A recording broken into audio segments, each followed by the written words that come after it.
So once you have described your methodology in your thesis or in an article, you have to describe your results, which come generally from your statistical analysis. So in our case, we use structural equation modeling or regression modeling.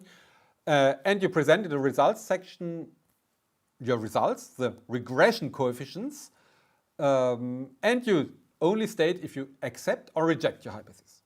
We use, this is generally literature-based, the acceptance thresholds are P at 1% and P at 5%.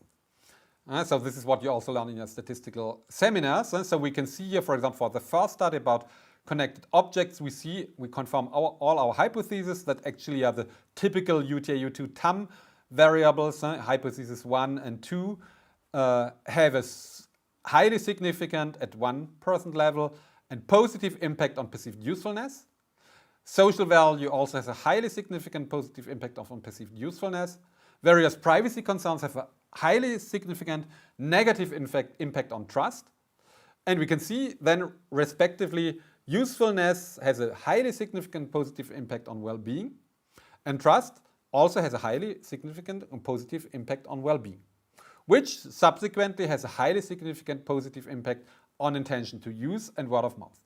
And we can see also the moderators innovativeness and quantified self amplificate the impact. So the more I'm innovative, the more I measure my quantified self, the higher will be the impact of well-being on intention to use and on positive word of mouth. Here is the study of the scenario-based smart home study. So we can see here again, in line with all our hypotheses, that effort expectancy impacts positively performance expectancy, highly significant, positively, 0.58. We can see that actually well-being impact positively and significantly intention to use. We can see in line with hypothesis 3 that performance expectancy positively impacts well-being. We can see that trust positively impacts intention to use and significantly H4A. We can see that trust positively and significantly impacts well-being in line with H4B, which we accept. And we can see that privacy concerns highly significantly negatively impact technology trust, and perceived technology security positively and significantly impacts technology trust. This is confirmed in our second study, the study with the real smart home usage, where actually we confirm most of our hypotheses. You can see here actually the regression coefficients. You can see, for example, performance effort expectancy positively impacts performance expectancy, but we see actually performance expectancy do not impact, in hypothesis 1, behavior intention to use, which is quite surprising, but I have an explanation for that.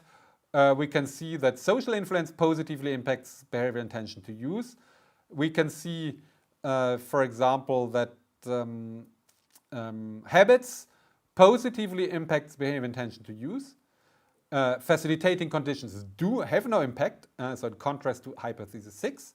Subjective well-being, again, positively and significantly impacts intention to use.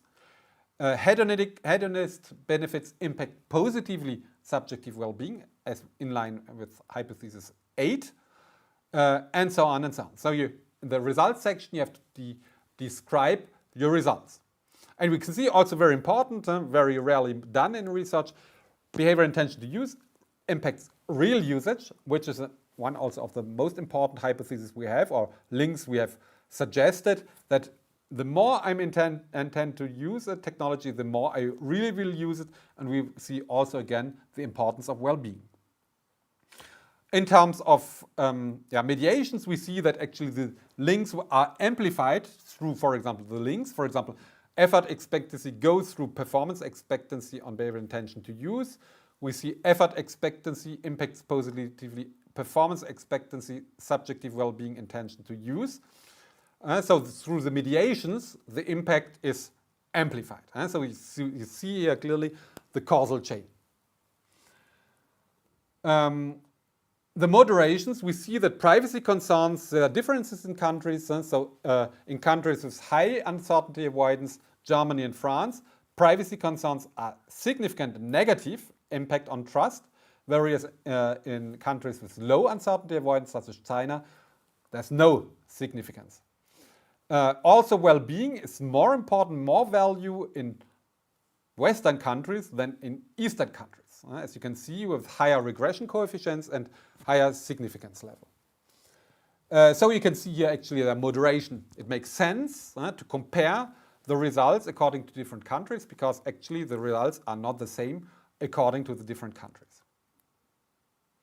For the autonomous vehicles, again, we confirm a certain number of our hypotheses. So the UTI-UT variables are mostly significant with the exception of social recognition.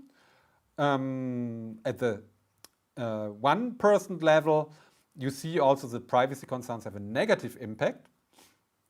Perhaps this is interesting. Before driving, after driving an autonomous car, we see here there are actually differences. The coefficients at the level 3 are quite stable. So effort expectancy, performance expectancy, the typical UTI-UT variables have a positive impact before driving, after driving.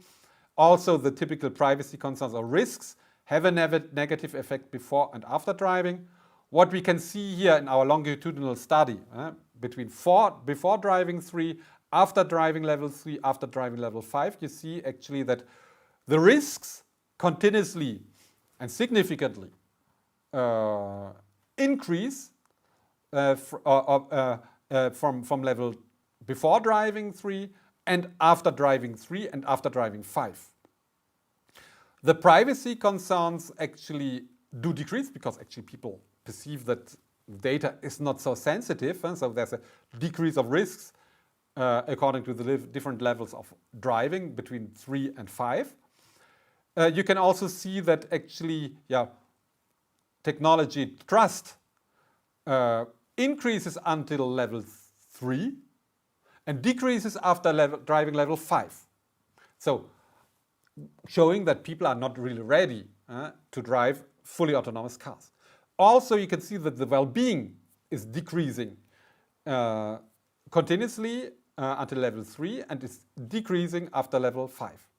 And this is the same for behavioral intention to use. So behavioral intention to use increases until level 3 and decreases after level 5.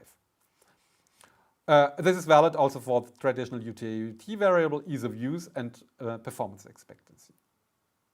For the chatbot acceptance, we see that actually the service quality factors are positively and significantly impacting perceived usefulness, but also perceived ease of use, subsequently also trust, and subsequently intention to reuse the chatbot. So we see that actually the introduction of the self-call model makes sense because it really enhances our knowledge about chatbot acceptance, and so we can see here really that it works.